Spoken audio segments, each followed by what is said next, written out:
আমাৰ ঢেকৰ কথা বুজাই দিছোঁ বুলি কয়। তাৰপৰা গছপুলি মানে কি হ'ল আপোনাৰ ৰুলেহে আৰু যিবিলাক প্ৰটেকশ্যন একো নিদিলে, প্ৰটেকশ্যন নিদিয়াৰ কাৰণে গছপুলিবিলাক ধৰক গৰুৱে খালে, ছাগলী খালে, এনেকৈ নষ্ট হৈ গ'ল।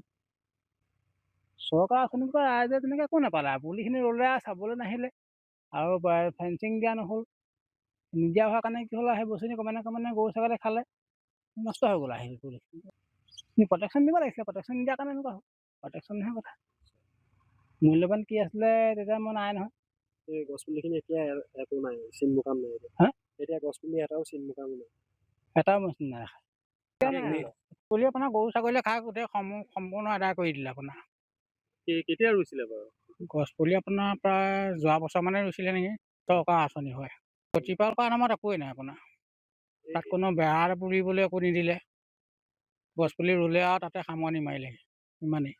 পৰিৱেশ দিৱসৰ নাম সেয়াই হ'ল।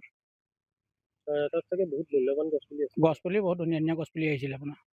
মানে লক্ষাধিক টকা গছপুলি। হয় হয়। কিমান আপোনাৰ মতে কিমান টকাৰ গছপুলি হ'ব পাৰে? এইটো প্ৰায় আপোনাৰ 1 লাখ 1.5 লাখ মান টকা গছপুলি হ'ব। গোটেই এৰিয়াটো নহয় এইটো। মানে ইয়াত বেৰা লাগিছিলে আপোনাৰ, বেৰা নাই নহয়। বেৰা নথকাৰ কাৰণে ধৰক গৰু ছাগলী সমস্ত গোটেই খোলা থাকে। খোলা থকাৰ কাৰণে গৰু ছাগলীয়ে খাই আদায় কৰি পেলালে। মানে লক্ষাধিক টকাৰ চৰকাৰ লোকচান হৈ গ'ল। লোকচান হৈ গ'ল। এইটো বস্তু ৰুবলৈ হ'লে তাক সম্পূৰ্ণভাৱে বেৰা দিব লাগিব।